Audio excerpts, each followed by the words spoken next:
Hey, what's going on? My name is Dan. I hope you're doing well today. And in today's video, I'm going to be talking about the topic of discipline versus comfort, and specifically how seeking discipline and discomfort will allow you to make more money, be wealthier, have better relationships, live a better lifestyle, and just live a better life overall. And what do I mean by discipline versus comfort? Like, what is this comparison?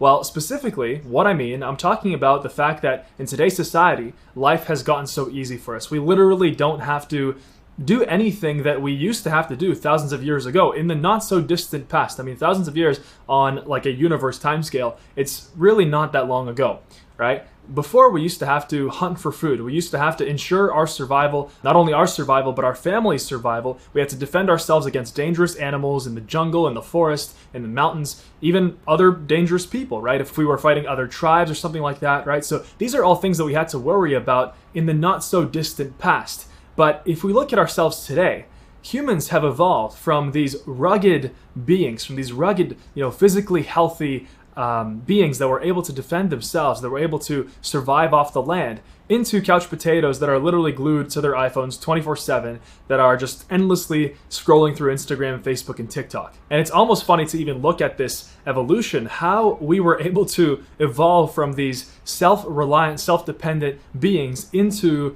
just like people that are just like kind of like roaming around in life, not really knowing what to do. So many people have depression nowadays. So many people have mental illness nowadays. So many people have problems of the mind, less so problems of the body, but more so problems of the mind. And it's driving so many people crazy nowadays. And why is that? Well, I think that it's because we have lost a sense of purpose. We have lost our sense of discipline, and we have lost this seeking of discomfort that used to be present in our lives in the past. This is exactly what is causing most people to fail and stay where they are in their lives indefinitely, basically, until they actually start to seek discomfort. Most people, especially in first world countries, they kind of just live very average lives, and they don't have any sense of greater motivation, right? They don't have any sense of greater life purpose. I'm talking about the vast majority of people, right? They wake up in the morning, they brush their teeth, they make their breakfast, they go to work, fight traffic, come home from work, sit on the couch, maybe like put a frozen pizza in the oven or something and watch some TV. Maybe not TV anymore. Watch a show on Netflix, right? This is like 2020 now. It's not 2010.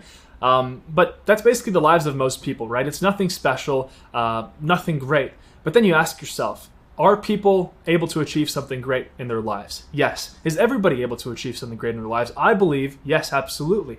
But the problem is the lack of motivation. And that lack of motivation comes from us as humans just becoming so comfortable with our surroundings. We don't have to fight for anything. We don't have to do anything. I mean, there are certain places in the world where even if you don't have a job, the government will pay for your food. The government will pay for you to survive. The government will literally ensure your survival. You literally don't even have to lift a finger, maybe to just go and, grab your check, right? I guess the money comes in electronically now anyway, right? And you might say, okay, well, these people, they're unemployed and things like that. Yes, of course. But 1,000 years ago, 2,000 years ago, there was no such thing as employment or unemployment. It was just like survive. You wake up in the morning and all you worried about was surviving, whatever that involved. So whether you had to go and hunt for food, whether you had to go and fight off some neighboring tribe that was trying to take away your food sources, right? If you look at animals nowadays, that's literally how we were. I mean, we're just animals, much smarter animals, but we are just animals. That's all we are, mammals, right? So we can safely say that being a couch potato and just kind of like living this unmotivated lifestyle, being lazy almost, and just scrolling through social media endlessly. I love using that example because that's most people nowadays. Right? You walk through the streets, you look at people, they're in another world. They're literally in like this dopamine addiction world where they're just like scrolling through TikTok and social media and stuff endlessly. And they don't produce anything. They literally don't produce anything on those social media platforms either. Like most people, they're just consuming the social media content. They're not even producing anything. If they produce something, okay, that's a different story. Maybe they're using it to fulfill their higher purpose, like I am here, right? I am using YouTube to make this video, and I'm producing content that thousands, millions of people will find useful, and they'll be able to improve their own lives with it. There's actually a perfect comparison for this. If we look back in history, there were two schools of Greek thought. there were the Stoics and there were the Epicureans. You might have studied this or heard about this, like maybe mentioned recently, because it's kind of been a little bit of a trend on podcasts and things like that. So these two schools of thought, Stoicism and Epicureanism, they originated in ancient Greece during the year 300 BC, approximately. If you Google it, you'll see that. And so what the difference was is essentially they're completely opposing schools of thought. We'll start off with the Epicurean mentality. So what is the Epicurean mentality? Well, it's basically the YOLO mentality. Like, you only live once, let's live for today. Let's enjoy the time that we have on earth while it lasts. Let's not worry about tomorrow. Extremely short-sighted. Instead of putting in work to actually achieve something great long-term, let's just enjoy ourselves and just kind of like fully be euphoric in this moment. Let's drink and be merry and seek pleasure and just not worry about tomorrow. So very short-sighted way of thinking. So this is the perfect school of thought that would relate to what I call comfort when I was talking about discipline versus comfort, right? So Epicureans, they're lazy, right? So people who are just sitting on their couches and they're kind of just like on social media or whatever, they are living the epitome of Epicureanism. And the thing about people who live Epicurean lifestyles is that they can't build anything notable or great long term. They can't, because they're lazy and their mind is always worried about, okay, like which club am I going to go to this weekend, right? What alcohol how am I going to get my alcohol? That's just one example. Which show am I going to watch tonight?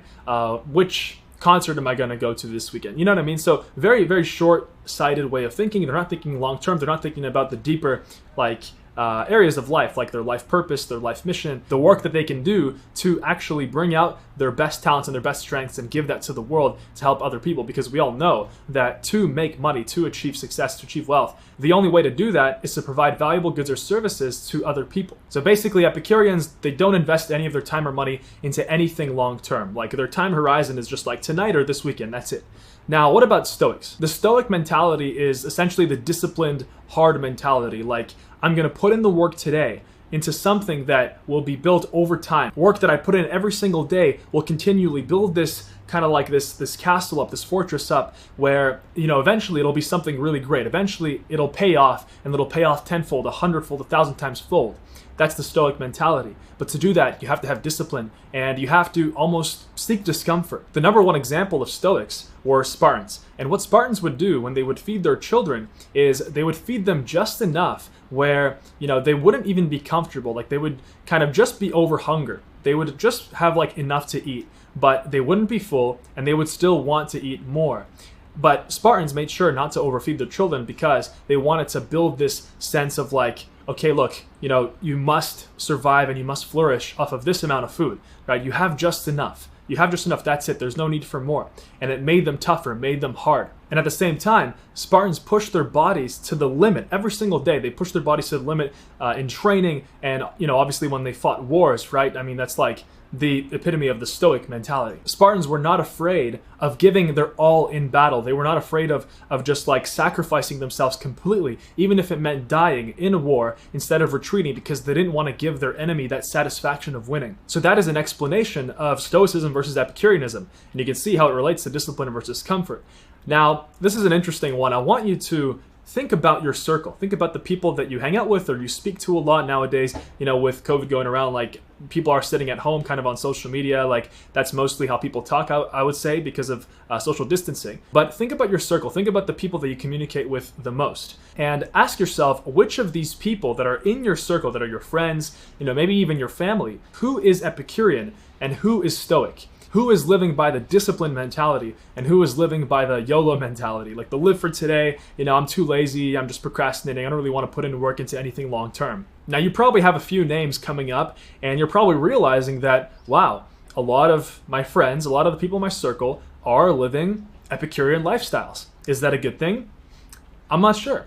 Right? I'm not sure. Because we all know that you're the average of the 5 people that you surround yourself with, whether it is, physically surrounding yourself with, or whether you're communicating with them through, iMessage, Snapchat, Instagram, through your iMessage group, right? Everybody has an iMessage group with their friends. I have one, and so if you ask yourself, who is Epicurean, who is Stoic, I would probably bet that most people would say that, yep, most of my friends are living the epitome of the Epicurean lifestyle. They're not really focused on the long term. They're kind of just focusing on today and the short term and just pleasure today, screw tomorrow, I don't care, I'll figure it out. Now I want to ask you, now that you've taken a good hard look at your friends and your circle, ask yourself, which school of thought are you living by? Which school of thought have you been living by in the last week, in the last month, in the last year? I can tell you honestly that I used to live an Epicurean lifestyle.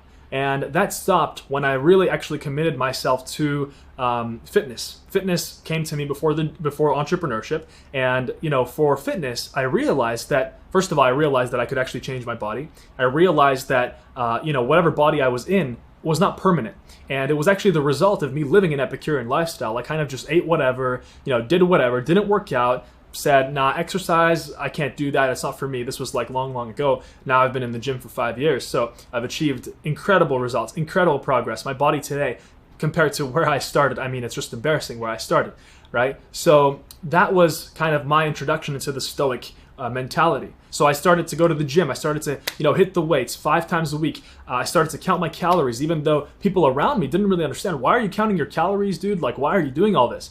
And I didn't even feel the need to explain to them because I knew that, I was headed to greatness. I was investing my time and my money, right? Because you need money to buy good food. You need money to buy protein supplements and things like that. You need money to go to the gym, right? So I was investing my time and my money into something long term. And a few years down the road, you looked at my before and after pictures. I mean, it was crazy, like the transformation. So it all started with fitness. But then, at a certain point, I reached a 3-plate bench press. It's actually a funny personal anecdote of mine. I reached a 3-plate bench press. I was bench pressing like 315 pounds, I think for just a few reps, right? And for me, that was crazy because when I started, I could barely even bench the bar. Like, it was embarrassing. I was like this, literally like the spaghetti stick trying to bench press the bar, and I was like, I could barely do like 2 reps. And after I did 2 reps, like the whole week after that, my first time doing bench press, my arms were like, I literally was like an alien, walking around. I couldn't move. Okay, so the progress that I reached was huge. But what happened was I reached that 3-plate bench press, and I was very, very happy at my progress. And I saw that, okay, I invested this time, this money into all of this and this effort, and I reaped the rewards. Now I'm reaping the rewards, I'm reaping the results. But I asked myself, why do I have like $3 in my bank account?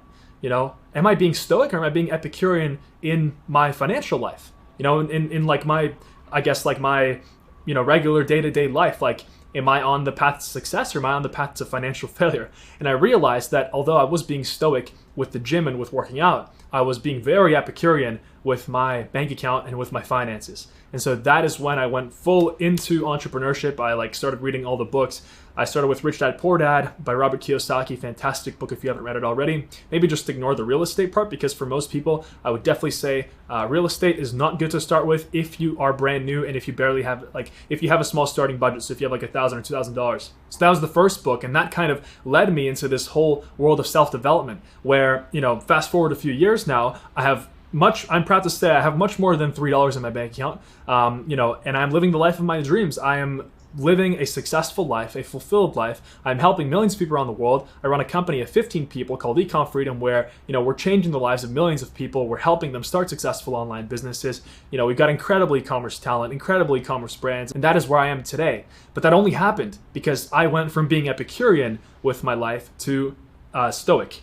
There's a fantastic quote by Will Durant, and he said, "A nation is born Stoic, but dies Epicurean." If you look at countries who used to be poor, right, I'll give you an example. Right now I'm in Norway. Beautiful country, fantastic country. I absolutely love it here, and I always find myself coming back because for my personality, it just, it kind of checks every spot. Like, I love the nature, I love the mountains, the fjords, the blue water, the quality of everything here is amazing, and it's just a very wealthy, rich country. It is expensive. It's actually the second most expensive country in the world, I believe, after Switzerland, but that's also a reason why I love it, because it motivates me to work hard. It motivates me, kind of like tells me like, hey, if you weren't stoic with your life, you would not have been able to travel to this amazing place and to kind of just like move here for a few months at a time, at various points in your life. That's what I'm doing right now. So if we look at Norway, we take it as an example. Up until the 70s, 80s, I believe approximately, don't quote me on that, I'm not a history teacher, but up until that time, this country was poor, and very poor. Like, they were mostly just agricultural, most people kind of just lived in villages, and just like before, most people lived in rural areas, but the country didn't have any significant, substantial amount of wealth. But then something happened. In the 70s, 80s, the country found oil in the Norwegian Ocean off the western shore. And when they found oil, that's when everything changed. The government decided to almost nationalize the oil, and so they decided to basically, I think they put like a heavy tax on it or something like that, but they started to build up this oil fund. So the money that they were making from this oil that they found, they realized that, okay, this is not going to last a super long time. Like, we better be smart about this because, we don't know when the oil is going to run out. And so they've been kind of like taking this money and they've been using it to improve the country. And so, I mean, they've built an incredible country. They have like the best infrastructure I've ever seen in any country. I haven't been to, like China and Japan. Maybe it's better over there because I know that in Asia they're very advanced with these things. But out here, I mean, like you look at the tunnels. I've done a few road trips around here. The tunnels are insane. Like I've never seen such luxurious tunnels, literally like luxurious tunnels. That's like well lit inside. There's like phones every 200 meters. If you get stuck in the tunnel, there are fans, to like get the fumes out from the cars. And the tunnels are like, it can be like 10, 15, 20 kilometers long. I mean, they're huge because the country is very mountainous. And obviously to build these things, you need a lot of money. And so the country went from poverty to rapid wealth, just like that. And, I look at people here today and they're very comfortable. They're very happy, but there's also, I think, and I'm not going to speak on behalf of a lot of people here, but I think that it can also present this new lack of motivation, with this new generation, because everything is given. Everything is given in a country like Norway. Even if you don't work, like the government will pay you money just so you can survive, right? The government will cut you a check. And so is that a good thing? Well, according to Will Durant, not really, because if a nation is born Stoic and dies Epicurean, well, I guess we'll have to see what happens. And the same thing happens with children who are born in rich families. Children from rich families, they have everything given to them, right? And if they're not kind of pushed to work, they don't really have to work. They don't really have to fight for anything. I mean, they kind of grow up and to them, money is not really an object. It's kind of just like, yep, I just have money and I have an unlimited amount of it. So I would say that life for them is even harder than life for a person who grew up in a poorer family, in not the best circumstances, like myself. I didn't grow up in the best circumstances. I definitely grew up in a first world country. I grew up in Canada, and I had a fantastic upbringing, like no complaints. But in terms of finances, I definitely wasn't given everything that I wanted. And so that gave me that motivation, and it made me conquer my own Epicureanism. It made me like fight to achieve success. It made me like motivated to actually pursue greatness in life and to pursue wealth, pursue success, build something great so that I'm able to not only provide for myself, but also able to provide for my family in the future. Another quote that perfectly describes this is, "Adversity makes men, but prosperity makes monsters." So if you think about it, right, when everything is nice and everything is kind of like prosperous, right, there is nothing to fight for. You already have it all. What happens then? And so I believe that being born rich or being born in very nice, good circumstances, I think that that's more of a curse than anything else, because it's even harder to get that motivation to seek that discipline, to do the harder things that you need to do to be able to succeed in life. So if you want to succeed, if you want to live an amazing life, don't be afraid to seek discipline and discomfort. Every single day, do the hard things. Do the hard things and don't just talk about it, like do them. I'll give you a few things that I've been doing in my own life where it's definitely not comfortable. It's definitely not very fun, but it makes me harder. It makes me harder. Society is too soft nowadays. Everybody's so soft. Everybody gets offended so easily. Everybody kind of, because we don't have to worry about the things we used to have to worry about, because we haven't fought in any massive wars since about 60 to 80 years ago. Now we're all just kind of in our own worlds with our smartphones, and we have nothing to fight for. Some of the things that I've been doing in my life where I seek discipline and discomfort on a daily basis is the gym. I go to the gym 5 times a week, and when I'm in the gym, I put my phone on flight mode. I'm not like doing bicep curls in one hand and have my phone in the other. I'm not doing a set and then just sitting on my phone, like, I don't know, watching Netflix or something in between. I'm not listening to like, random podcasts or whatever people do when they're in the gym. When I'm in the gym, I put on some heavy metal. I put on some rap, like hard rap. I put on some amazing music and I go and I fucking kill it. That is what I do. My phone is on flight mode also when I'm in the gym, unless I need Wi-Fi to like load the music, right? I try to load it before, but that's one example. Right? When I'm in the gym, it's like sacred time. It's sacred time, and I am there to be disciplined, to build discipline, because, the gym is like the best way of, showing your body that you can get past pain, because it's painful. It's painful to lift weights. It's painful to, rip your muscles to pieces and then rebuild them and doing it over and over and over again. Another thing that I've been doing is taking cold showers. And by cold showers, I mean fucking cold, like extremely cold. So what happens is in the morning when I wake up, And this is not immediately after I wake up. I'll be honest, I take the shower either after my workout or after I eat breakfast if it's a rest day. I turn on the shower, I put it on the coldest setting, and like I have the shower head right above my head. I get the timer out, so I get the clock out, and basically I walk into the shower on the coldest setting. It has to be the coldest setting, by the way. A lot of people are afraid of this. They think they're gonna like have a heart attack or something when it's just cold water, right? And it's just discomfort. Like your body, it's the perfect way of seeing your kind of like your mental state fighting your body, and your body's totally fine with it. It can withstand cold water and cold temperatures, for a while. But your mind, especially for people who are not acclimated to cold showers, I mean, the first time they get in there, they can barely stand for like 15 seconds, 20 seconds in there, right? So what I did when I started was I started with 20 seconds. So I'd have my clock, I'd put my phone right outside the shower, and I'd have it on 20 seconds. And I'd also play like very inspirational music, like Lord of the Rings. I have an inspirational playlist called Freedom Inspiration, and a ton of other amazing stuff on my Spotify. So I'll put the link down below if you're interested. But that's literally the music that I listen to that motivates me. And I get the clock going. 20 seconds is what I started with, but now I built it up to 1 minute and 45 seconds. So literally this morning, I did it for 1 minute and 45 seconds, and I stood there, and the first 20 seconds are painless for me now. I mean, it's like a walk in the park. It's just like the last part. And I've built it up slowly. So perfect way. You can just do that, and every single day, add on 3 to 5 seconds. See how far you can get. And not to mention all the health benefits of cold showers. It increases your testosterone if you're a man. It increases your immune system overall if you're a man or a woman. Not even mentioning that, I do it mostly because it builds discipline, and it shows me that I don't have to be comfortable all the time. In this world of comfort, if you seek discomfort, you will win, because you're going to be no match for anyone else. And one final thing that I do, and I used to hate doing this, is I plan everything. And what I do every single night at 7 p.m., I stop working, if I'm working, or if I wasn't working, I just sit down and I take out my notebook. I have like a small notebook, and I plan tomorrow today. So I write down exactly what time I'm going to wake up the next day, making sure that hopefully I get 7 to 8 hours, at least 6.5. And I write down exactly what I'm going to do. So for example, yesterday I wrote down 6:45 a.m. wake up, 6:45 a.m. to 7:30 a.m. eat breakfast, right? Eat breakfast plus morning routine, 7:30 a.m. to 8 a.m. Write goals and visualization. So I do that as well. That's for another video. If you want to see that video, leave a comment down below. Tell me that you do want to see my routine for writing down my goals. I write down my goals every single day, and I have a visualization that I do every single day for moving closer and closer to my dream life and manifesting that. I love that word, manifesting. It's like it got made popular recently by TikTok, I think. But yeah, so that's what I do. I plan tomorrow today. I do that every single night.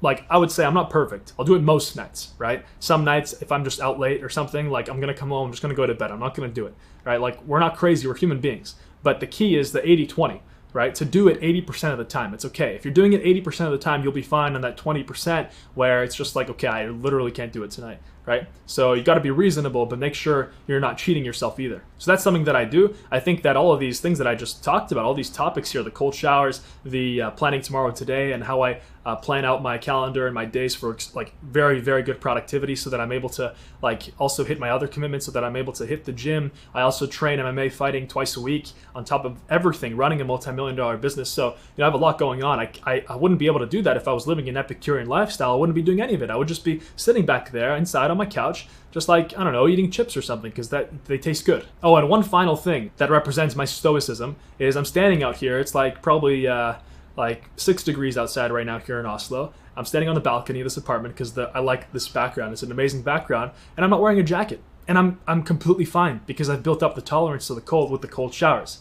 That's stoicism, not Epicureanism. Epicurean people are afraid of the cold, right? They can't walk from like point A to point B outside if it's like a little bit cold without a jacket. They're like, oh my God, I'm gonna freeze. So that is discipline versus comfort. I hope that you found this valuable. I hope that this really opened up your mind to how being harder in life, how, coming at this with a disciplined approach, how that carries on to everything else in your life, how that will improve your life so massively that, I think that you can't even imagine. You can't even imagine, because these things are the things that lay an amazing foundation for the core values of your life. And these things you can keep with for the rest of your life, because, you will always have it every single day. You'll operate by this mentality. And when, you see people who are kind of living for today and being Epicurean, you'll be like, yeah, okay, like that's normal, but that's not me. That's not who I am. right? So I hope you enjoyed this. I hope you're loving these mindset videos that I'm making. And if you did, subscribe to my channel. My name is Dan Vass. I make amazing videos on online business, mindset, living an overall better life. I'm also going to be making videos on health, fitness, because it's a big part of my life, on increasing your testosterone as a man, because that's been a topic I've been really interested lately as well, because I found out, I did a blood test earlier this year and my testosterone was on the lower side, and that was just environmentally. I'm 24 years old. I should have very high testosterone naturally. So just a lot of topics. My mission is to build the #1 platform in the world for learning how to start a successful online business and becoming a successful entrepreneur. And part of becoming a successful entrepreneur, it's not just the money, but it's everything else as well. So leave a like, leave a comment down below. I'll try to answer as many comments as I get. Obviously I get a lot. You can also send an email to me, danv@ecomfreedom.com. I'll read it. And you can also send me a DM on Instagram @danvass and give me a follow. Why not? Thanks for watching. I'll see you soon.